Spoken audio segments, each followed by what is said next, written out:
சிறுகதை வாழையடி வாழை.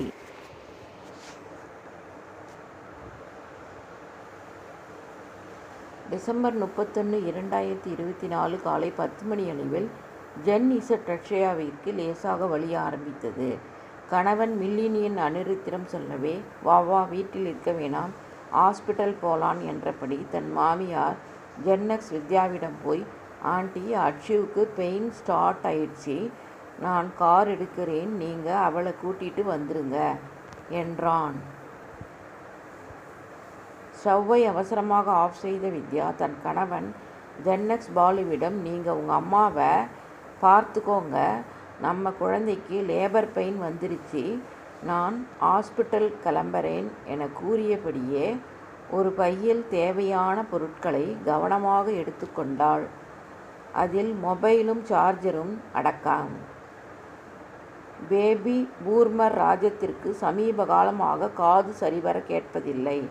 அவள் அறையில் இருந்து வெளிவந்தவள் வீடு ஏதோ கலேவரமாக இருந்ததை பார்த்து, பாலு, ஊ என்ன ஆச்சு என கேட்டான்.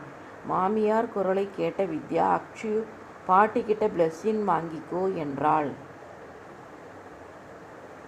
வலியுடனே அக்ஷு, பாட்டி, நான் ஹாஸ்பிட்டல் போகிறேன், பெயின் வந்துருச்சு, ப்ளஸ் பண்ணுங்கோ என்றாள். பாட்டிக்கு காது சரிவர கேட்கவில்லை என்றாலும், இன்னைக்கு வருஷ கடைசி, நாளைக்கு புள்ள பெற்றுக்கோ, ஜென்ரேஷன் பேட்டா லிஸ்டில் வந்துடும், உன் குழந்தை என்றவுடன் பரபரப்பாக இருந்த எல்லோருக்கும் சிரிப்பு வந்துவிட்டது. பாட்டி பூமர் என்றாலும் எல்லாவற்றிலும் அப்டேட் குயின். பேத்தி ஹாஸ்பிட்டல் சென்றவுடன் மருமகள் வித்யாவிடம் வாட்ஸ்அப்பில் பேத்தியை பற்றி விசாரித்து கொண்டிருந்தாள். தன் உறவினர் மற்றும் நண்பர்கள் வாட்ஸ்அப் குழுக்களில் தன் பேத்தியின் பிரசவத்தை பற்றி தெரிவித்தாள். பூஜையறையில் அமர்ந்து ஸ்லோகங்கள் கூறினாள். மகன் பாலுவிடம், நான் தனியாக இருந்திருக்கிறேன், நீ வேணா ஹாஸ்பிட்டல் போய்க்கோ என்றாள். பாலுவோ, வேணாம் அப்பா, மாப்பிள்ளை இருக்கார், அவள் பக்கத்தில் டாக்டர்ஸ் வந்து பார்த்துட்டு இருக்காங்க, தேவைப்பட்டால் நான் போகிறேன் என கூறிவிட்டு, குழந்தை எந்த நேரத்தில் பிறந்தால், என்ன நட்சத்திரம் என, என்ன ராசி என தெரிந்து கொள்ளும் ஆர்வத்தில் கைபேசி தொந்தரவு செய்து கொண்டிருந்தார். ஹாஸ்பிட்டலில் அன்ருத் அக்ஷுருக்கு ஆறுதலாக அருகில் அமர்ந்தபடி பேசிக்கொண்டு இருந்தான். வித்யாவும் மகளுக்கு ஆதரவாக ஏதாவது சாப்பிட கொடுத்தபடியே இருந்தான். சீஃப் டாக்டர் வந்து பார்த்து, ஒன்றும் பயமில்லை, இன்னும் கொஞ்ச நேரத்தில் இவங்க லேபர் பெயின் வார்டுக்கு கூட்டிகிட்டு போயிடுவோம், நார்மல் டெலிவரி தான் மோஸ்ட்லி என கூறிவிட்டு அங்கிருந்த நர்ஸுக்கு சில இன்ஸ்ட்ரக்ஷன் கொடுத்துட்டு நகர்ந்தாள். அன்ருத், நீயும் வருவல்ல லேபர் ரூமுக்கு என அக்ஷு கேட்க, கண்டிப்பாக என பதிலளித்தான். ஒரு வழியாக இரவெல்லாம் வலியுடனே போராடிய அக்ஷுவுக்கு புத்தாண்டில் விடியற்காலையில் பெண் குழந்தை பிறந்தது. அன்ருத்தோ மகிழ்ச்சியை பிரசவ காலம் முதல் குழந்தை பிறப்பு வரை நடந்த சில சம்பவங்களை இன்ஸ்டாவில் ஸ்டோரியாக பதிவேற்றம் செய்தான். அன்பான மகள் வந்தாள், அம்பானி நானாகிறேன் என கேப்ஷன் போட்டிருந்தான்.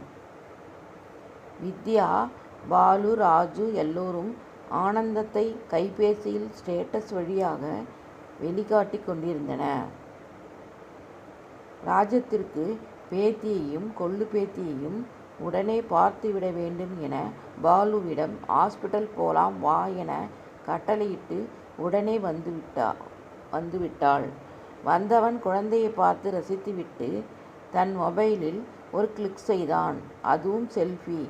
Me boomer with gen beta kid, thanks to God என எழுதி ஃபேஸ்புக் வாட்ஸ்அப் ஸ்டேட்டஸில் பதிவு செய்தான்.